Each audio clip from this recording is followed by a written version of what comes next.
While serving at RAF, Middle and Hall, with USAF, 1993-1994, I lived with a roommate from Santa Rosa named Greg. Santa Rosa is located in New Mexico. We both originally lived in the dorms on base, but got special permission from our first sergeants to move off base together. This was due to the fact that we did not drink alcohol, and drunken parties were a constant among our roommates, and in the dorms, in general, 24 hours daily as airmen worked 3 shifts. We were both practical-minded Air Force aircraft mechanics with serious responsibilities, and not given to flights of fancy, and had no previous interest or experience in the paranormal or occult. I simultaneously dated an Englishman I would later marry named Bill. The cottage only had a coal fireplace for heating. Greg did all he could to keep the coal stoked, but the house never warmed, and coal always died out quickly, despite large piles of coal Greg stoked well often. The phone rang at various hours day and night, with a loud, hissing static. There was a faint, but unmistakable sound of someone whispering loudly through the static, but the words were always unintelligible. Calls to the operator to discover where the calls came from were answered that we had not received any phone calls at all during these events as far as the phone company was concerned. The calls simply came from nowhere. Greg worked a night shift, I worked days. Every night, I heard heavy footsteps come up the stairs to the bedroom landing, 4 square feet, and back downstairs after varying lengths of pause. When I was home at night, these heavy footsteps occasionally went into Greg's room. When he was at home, he heard the steps enter my room a few times. 500-year-old stairs creaked very loudly beneath thin carpet when no known humans were using them. The human footsteps could be heard anywhere in the cottage. These phantom footsteps were much, much louder and projected a foreboding emotion to the roommate at home when they occurred. The rocking chair in the living room near the fireplace rocked off of its own accord on a regular basis. Once, Greg and I were simultaneously TDY, or assigned temporary duty, to separate bases for a few months. We locked the cottage down tight as a drum. A friend agreed to check the place from time to time, but as all doors and windows remained locked, he never went inside. I returned before Greg did. Every object in the kitchen that could be moved, such as cutlery, dishes, pots and pans, bread bins, knickknacks, whatever, were taken by someone and all dumped in the middle of the living room floor. Nothing was missing. It was simply transported to the middle of the living room and unceremoniously dumped there. At other times I was TDY, and Greg experienced occurrences more often and more intensely for him when I was gone. However, his worst experience happened unbeknownst to me while I was deep inside the cottage. One night, as Greg went out to his car to go on duty, he saw what are sometimes called a shadow figure, but in much more detail. Greg was not bothered by the unmistakable occurrences in the cottage until he met this thing. It was blacker than black, the outline of a large adult male, about 6.5 feet tall, be his estimation. No facial or other features, except glowing eyes that looked at Greg in such an evil way. Greg said he was scared to death. He claimed without hearing a sound that this thing was unmistakably evil and had ill intentions, to say the least. Greg got in his car, a true British yellow Mini, and sped away as soon as he could. There is a broken down shed directly behind the house in the backyard. Both Greg and I looked into it from time to time, but refused to enter until one day we agreed to go in together. We both experienced an unexplainable strong sense of being watched from up close, though no one else was on the property. The sensation, we both agreed at the time, was an evil one. We both thought we heard heavy breathing, but neither one of us wanted to jump to the conclusion and appeared to the other one to be easily duped by what we couldn't explain. There's a storage area on the side of the house that cannot be accessed from inside the house, only by the door outside the storage area, attached to the side of the cottage. Greg and I both hardly dared to look inside after our first time inspecting the property. There were no electrical lights in the room. There was junk and building materials scattered around, as if someone dumped everything from the ceiling, and materials changed positions from time to time. Occasionally, the taps, faucets in the bathrooms upstairs turned on and off on its own accord, yet both hot and cold tap levers were always in the off position. Every unexplained occurrence was of an extremely strongly sensed nature. It always got our attention, except for the static phone calls and the chair rocking itself. Most activity took place when there was only one roommate in the cottage. Neither Greg nor I had ever experienced anything paranormal before. At least, he had not anything to this degree. Of the photos taken inside and outside the cottage, there is nothing remarkable. No orbs, light streaks, vortices, apparitions, etc. The Englishman I was dating and later married was a complete skeptic, but strongly disliked being in this cottage. He would only state something is wrong with this house, something is strange about it. For his degree of skepticism, that was quite a statement in itself. When a man with a young teenage girl moved into the other side of this duplex cottage, Greg and I decided to warn her, without giving anything specific away about the occurrences, so we weren't planting suggestions in her mind, knowing teenagers are very impressionable. We simply welcomed her, made chit-chat, then told her when she was alone if she was ever uncomfortable or frightened, telling us she was in her bedroom alone when she audibly heard a voice call out for her. She had no history of hallucinations, swore she did not mistake it for a conversation she heard through the walls, which would not have occurred for that night Greg was on duty at the base, and that the voice was male, not matching Greg or myself. Shortly after this, I moved in with my fiancé in a nearby town, largely to get away from the occurrences, and soon lost touch with Greg entirely. The paranormal occurrences in the cottage were constant, in one form or another, and experienced intensely. It carried a heavy pull of fear or, at times, dread or terror everywhere in that cottage that never ever left. Never anything that could be called benign or benevolent.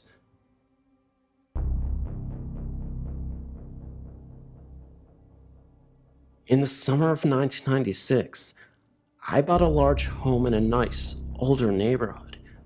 My fiancée lived with her parents at the time she was still in college, and I was living with my parents since I'd just gotten out of the army. We were really looking forward to getting married and having our own private place. The first night in the house felt very strange to me, but I chalked it up to being a newlywed in a new home. As time went by, the strange feelings did not abate as they thought it would. I felt more and more apprehensive, especially when I was in the house alone. The house made very strange noises when I was there by myself that it didn't make while Sandy was home with me. Also, I asked Sandy if she heard any strange noises when she was there alone, and she said she didn't. I tried to ignore the noises in apprehension, but it was getting harder and harder from the upstairs. There were just the two of us in the house, and the bedrooms upstairs were only used for storage. The footsteps seemed to pace back and forth in the upstairs hallway. Sandy claimed she never heard any of the sounds and was calling me paranoid and crazy. At first, the footsteps were confined to the upstairs, but eventually they came downstairs and into our bedroom. Whatever was making the footstep noise would come up to my side of our bed and stand there for several minutes before walking straight out of her room. I heard other strange noises in the house, like the sound of an animal growling and scratching noises in the walls. Someone or something knocked on our front door one morning at 3 a.m. so loud that I thought the door was going to come off the hinges. Of course, Sandy never heard anything and accused me of trying to scare her. I began to see small, black humanoid figures darting in and out of the corner of my vision. They would shoot behind furniture or duck into some rooms when I tried to lay my eyes directly on them. I saw them during the night and day and began to see them more often and often. I would often get this odd feeling that someone was behind me, and if I quickly turned around, I could see one or more of those things run away. One day, when I turned around to try and see the little black things, I saw a large, black thing at the other end of the hallway. It was about 6 feet tall, and though I could not make out any features, I could tell that it was a human shape under a cloak, and it did not run away. It just stood there for several seconds to let me get a good look at it, and then it slowly disappeared. I saw that apparition several more times over the next few months, always standing some distance away and just looking at me. I was really getting scared, and it came to the point that I did not want to go home at night. The experiences were taking a huge toll on our marriage. Sandy would blame me for scaring her with reports of things that were not happening in her mind, just to cause trouble in our marriage. She would not begin to convince that I was truly scared and that something was really happening, even if she did not experience it. We stayed married for a total of 30 months before she moved out of the house and filed for divorce. But here's where the story gets even stranger. The day she moved out of the house, the frequency and intensity of the experiences began to diminish. That night, the footsteps did not come downstairs like they always had in the past. I saw the large black apparition only one time after she moved out, and that time it was translucent, as opposed to being completely opaque as it had been before. It also did not stick around as before. Once I saw it, it vanished. 4 months after she was gone, all the activity ceased. The house was quiet and still, and I no longer felt that apprehension I wrote about earlier. I've since remarried, and we live in the same house with our children. I thought that the experiences might return once I brought my new wife into the home, but they didn't. If they had, I would have sold the place. It had to be something associated with Sandy. Maybe she was into the occult or something. I spent plenty of nights with her in our parents' home when they were away, before we were married, and never experienced anything like what happened in the house. Perhaps it was the combination of her and the house that was the problem, but I hope not. If it were, then that means the same thing could happen again, and I don't want my family subjected to that.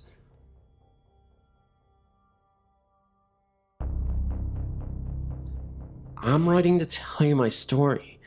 I was reading Dave's story, and it's so close to the experience that I had that it actually gave me chills.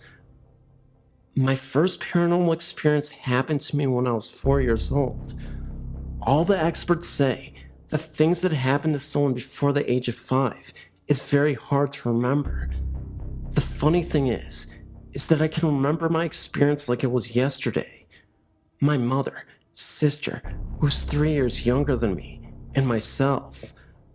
I remember being asleep in my bed and waking up very suddenly. I looked at the doorway and I saw this full-bodied figure. The only thing is that it was completely white. I'm not talking like white, like a white wall. I'm talking white like energy. This figure to me was a child. The reason I believe this is actually because of its height. I mean, it did not have a face or anything like that. It walked towards me and got on my bed. I remember pulling the blanket up over my head because I was so scared, but I actually felt it on the bed. At that point, I ran screaming and crying into my mom's room. Her boyfriend got up and walked me back to bed to show me there was nothing to be scared of. When we got there, it was gone. Now let's fast forward to the age of 17. By this time in my life, my mom had gotten married, not the same guy from when I was 4, and they had bought a house. It was a tri-level with a full finished basement and a sub-basement. From day one, something felt very odd in the house, almost like a very heavy, unwelcome feeling. The sub-basement was probably the strangest. When you would walk in there, you could see spray paint all over the walls. I know that's not strange, but when you stood in the center of the room, you could see that the spray paint was actually covering up what looked like writing on the walls, and it was also on the floor, so that was kind of creepy. We had 2 dogs that both refused to go into my room and constantly would either stare at the wall and bark, or would stand at the stairs and bark up to the 2nd floor or down the stairs to the basement. The longer I lived in the house, the more I began to feel almost alone. It was like I was becoming isolated mentally from everything. In my room, it would constantly feel as though I was being watched. I would hear loud bangs and things sounding like they were hitting the floor, but nothing would be around. All the motion sensor lights around the outside of the house would turn on all at once for no reason. I mean, I actually began to think I was going crazy. Finally, I broke down and told my stepdad everything that had been going on. He looked at me very seriously. I remember thinking, oh crap, he thinks I'm nuts. He began to tell me about how one night, after I'd gotten home from work, he worked 2nd shift and didn't get home till around 1 a.m. We were sitting on the computer playing a game. At the time, our computer was in the front room, and you could see right up to the stairs and onto the landing where the bedrooms were. He said he saw a man walk out of my room. The man he saw was a taller man in a pair of jeans and a flannel shirt. At first, he thought it was me because he only saw the man out of the corner of his eye. But then he asked how I was doing and looked up and realized the man wasn't me. The man turned and walked back into my room. My stepdad ran up the stairs and opened my door, and I was the only one in there, and I was asleep in a pair of boxers. After my stepdad told me this, I was convinced something was going on. One weekend, while my parents were out of town, I invited 2 of my friends over so we could try to catch stuff on film. Of course, we got absolutely nothing. That is, until we tried to go to sleep. We had all decided to sleep in the basement because there was more room there. We turned off the lights and started to go to sleep. My one friend, Chris, was already asleep, and myself and Dave were talking. All of a sudden, the light to the sub-basement turned on, and we could see what looked like a shadow under the door. You could actually hear what sounded like the work boots walking up the wooden stairs. We woke up Chris, and we all stood at the door. We really thought someone had broken into the house. We opened up the door, prepared to beat the crap out of someone, and there was no one there. We walked downstairs and looked around. We checked the windows and everything. The windows were shut and looked like no one was there. There are a lot of things that happened, but it would be like writing a novel to tell them all. I just thought it was kind of creepy how similar my story is to Dave's.